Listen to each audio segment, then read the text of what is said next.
दोस्तों आज की वीडियो में हम उन गर्भवती महिलाओं के लिए बहुत ही महत्वपूर्ण वीडियो लेकर आए हैं, क्योंकि आज मैं आपको अपने गांव की एक दादी माँ द्वारा बताया गया ऐसा लक्षण आपको बताने वाली हूं जिससे आप काफ़ी हद तक अनुमान लगा सकते हैं।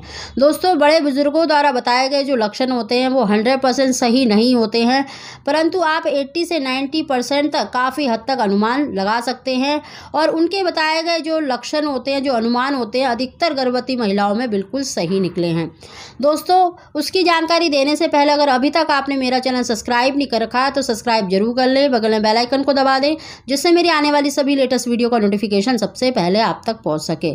दोस्तों गांव की दादी माँ जो होती हैं, जो बड़े बुजुर्ग होते हैं, उन्होंने कई सालों का एक्सपीरियंस होता है। गर्भवती महिला के देखिए पेट को देखकर, हाव भाव को देखकर, उनके शरीर को और उसके चेहरे को देखकर वो अंदाज़ा लगा लेती हैं कि आपने एक बेटे को कंसीव करा है या फिर एक बेटी को।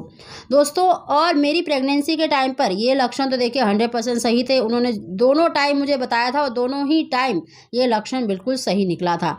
सबसे पहले लक्षण की बात करें तो दोस्तों अगर गर्भवती महिला का जो पेट है अगर तीसरे चौथे महीने से दिखाई देने लगता है तो ये माना जाता है कि आपने एक लड़के को कंसीव किया है।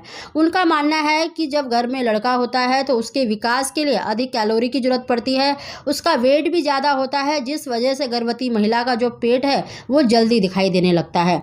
मोस्टली देखिए अधिकतर जो गर्भवती महिलाओं का जो पेट है 5वें 6ठे महीने में दिखाई देने लगता है। अगर आपको तीसरे चौथे महीने से ही आपका पेट दिखाई दे रहा है, यानी दूसरा व्यक्ति आपको देखकर बता देता है कि आप गर्भवती हैं, तो ये लक्षण देखिए लड़का होने का ही माना जाता है। अगला लक्षण भी बहुत ही सटीक लक्षण है दोस्तों। अगर गर्भवती महिला के जो होंठ हैं अगर बहुत ज़्यादा जैसे काले पड़ गए हैं या सूखे सूखे से हो गए हैं या पपड़ी सी उतरने लग गई है, यानी आपकी जो स्किन है वो थोड़ी सी उखड़ने लग गई है, आपकी जो स्किन है मतलब गर्मियों में भी मतलब आपके होठों पर पपड़ी सी जमी रहती है, रूखे सूखे आपके होठ हो रहे हैं, तो ये साइन भी देखिए लड़का होने का माना जाता है।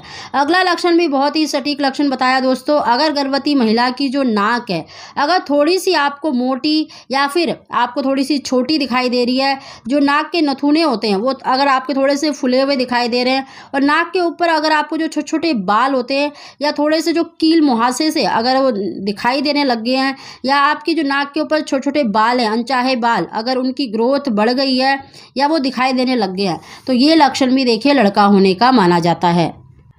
अगला लक्षण बहुत ही सटीक लक्षण है दोस्तों, और ये मेरी प्रेगनेंसी के दोनों टाइम बिल्कुल सही बैठा था। उनका कहना है दोस्तों अगर गर्भवती महिला का जो बेबी है अगर ज़्यादातर मतलब राइट साइड यानी दाहिनी तरफ ज़्यादा लात मारता है, किक करता है, या फिर आपको 7वें महीने से या 6ठे महीने से ज़्यादातर अपने बच्चे की जो किक है उसकी जो लात है अगर आपको पेट के निचले हिस्से में ज़्यादा महसूस होती है, तो ये लक्षण भी देखिए लड़का होने का माना जाता है। उनका मानना है कि दोस्तों ऐसी जो गर्भवती महिलाएं हैं जिनका बेबी ज़्यादातर मतलब दाहिनी तरफ लात मारता है, दाहिनी तरफ किक मारता है या पेट के निचले हिस्से में लात मारता है, तो ये लड़का होने पर ही मतलब ये लक्षण दिखाई देता है दोस्तों। और ये मेरी प्रेगनेंसी के टाइम पर बिल्कुल सही बैठा था। दोनों प्रेगनेंसी के टाइम पर ज़्यादातर मुझे अपने बच्चे की जो हलचल है वो दाहिनी तरफ ही महसूस होती थी, और 6ठे 7वें महीने से उसका जो मुझे वेट है पेट के निचले हिस्से में महसूस होता था, और पेट के निचले हिस्से में ही ज़्यादातर उसकी जो किक है मूवमेंट है वो फील होती थी। उनका मानना है दोस्तों कि अगर घर में लड़का होता है तो वो दाहिनी तरफ ही ज़्यादातर लात मारता है। तो दोस्तों ये कुछ लक्षण हमने बताए हैं जो गाँव की दादी माँ द्वारा बताए गए हैं। मेरी प्रेगनेंसी के टाइम पे तो बिल्कुल देखिए 100% सही बैठा है, पर सभी पर ये बैठ जाए ठीक ऐसा नहीं कहा जा सकता। एक आध दो पर देखिए ये गलत भी साबित हो सकते हैं। तो दोस्तों इस वीडियो को आप केवल एंटरटेन के तौर पर ही देखा करें। कोई भी लक्षण देखिए 100% नहीं होता है, यही विचार करके वीडियो को देखा करें। तो दोस्तों वीडियो पसंद आई हो तो इसको लाइक करें और हमारे चैनल को सब्सक्राइब करना ना भूलें। आप सभी को जय श्री कृष्ण।